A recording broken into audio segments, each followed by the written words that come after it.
Magandang araw sa inyong lahat. Ngayong araw ay meron tayong gagawing timbangan. Ito ay 20 kilo gamit nila sa palay o bigas. Medyo tingnan natin ito. Kulang na sa mga tornilyo. Pinali na lang nila. Pinali na lang nila. So, ang sabi nila, pag kinumpara nila ito sa digital nila, iba ang timbang nito, paiba-iba. O hindi pa pareho ng sa digital. Normally, ang sa digital ay accurate yan. At pag, basta't hindi nagloloko yung digital, pag kinumpara dito, ito ay, pag hindi ka parehas, duda sila dito. Kita muna natin. Hindi rumahit dito. Hindi rumahit dito. May problema rin dito. Anyway. Tingnan natin po.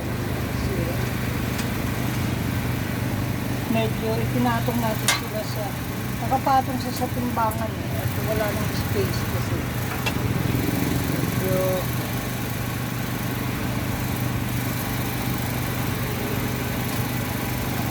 papalitan natin siya ng bagong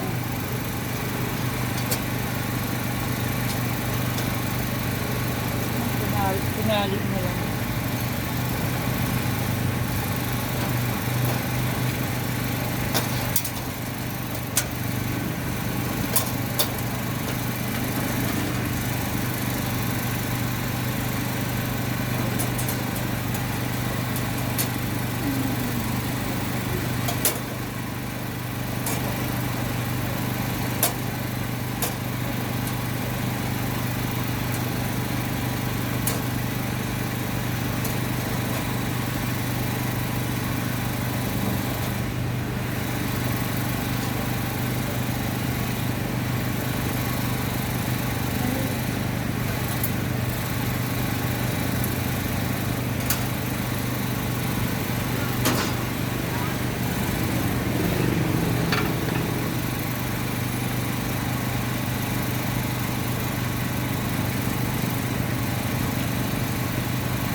Isa pa natin nakita.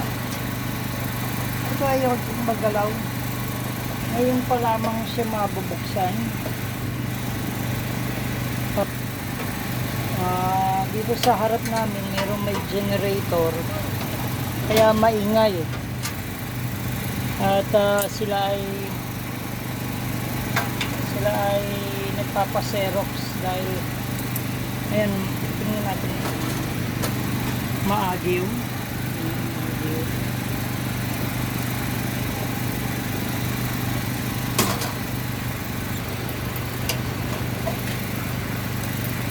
Pero bago-bago pa ito eh. Kaya nga lang wala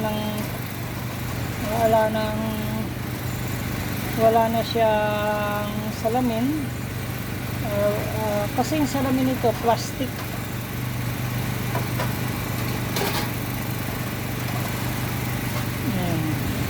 May itlog ng ipis. Ito yung medyo baluktot na rin, oh.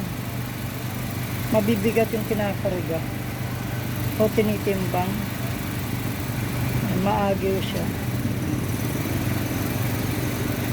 Maagiw.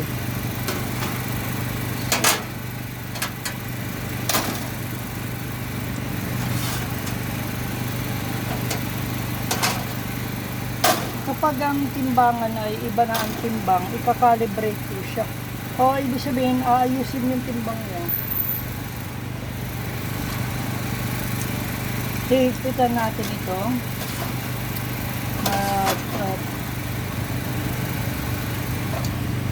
Ano pa bang gagawin natin? Nalagyan natin ng mga tornilyo, idediretso natin ito dahil baluktot na. Saka testingin natin yung calibration niya. Okay. Sige, yan muna.